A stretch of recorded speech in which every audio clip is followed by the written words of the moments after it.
দাওয়া TV, দুনিয়া ও আখিরাতের কল্যাণে। হ্যালো, আসসালামু আলাইকুম। কে আছেন আমাদের সাথে? ওয়ালাইকুম আসসালাম ওয়া রাহমাতুল্লাহি ওয়া বারাকাতুহু। আমি ঢাকা থেকে বলছি, সালমা।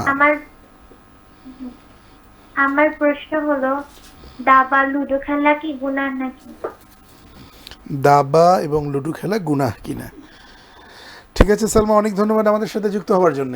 দাবা এবং লুডো খেলা আসলে এই জাতীয় খেলাগুলো অনর্থক সময় নষ্ট করে।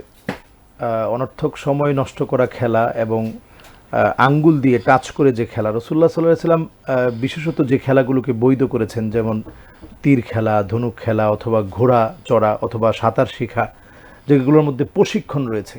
তো আসলে এই দাবা অথবা লুডো এগুলোর মধ্যে তেমন কোনো প্রশিক্ষণ নেই, এবং এখনকার সময় আমরা দেখতে পাচ্ছি যে আমাদের শারীরিক কসরত নেই, মূলত শারীরিক কোনো কসরত নেই, যেটি হাদিসের ব্যাখ্যা থেকে পাওয়া যায়। শারীরিক কোনো কসরত এখানে নেই, এবং এটার মাধ্যমে এখন কিন্তু জোয়ার দিকে চলে যাচ্ছে। আমাদের যে অ্যাপসগুলো পাওয়া যায় একেবারে প্লে স্টোরে গিয়ে এটা কিন্তু জোয়ার দিকে চলে যাচ্ছে, সরাসরি সেখানে প্লেয়ার থাকে, এবং জুয়া তো সেটা যে ধরনের খেলাতেই হোক, সেখানে সেটাই তো তখন আর সেটা আর জায়েজ থাকবে না। সুতরাং যদি আমরা এই খেলাগুলো একেবারে নিছক সময় অপচয় যেহেতু হচ্ছে, এই জাতীয় খেলা আমরা না খেলে, বরং আমরা যখন আড্ডা দিব, সেটা গল্পই হোক, আমরা বিভিন্ন গল্প করে, সে গল্পের মধ্যে যদি সত্য কথা থাকে, হক কথা থাকে, এটি তো আমাদের সময় কাটানোর জন্য একটা সুন্দর সুযোগ হবে।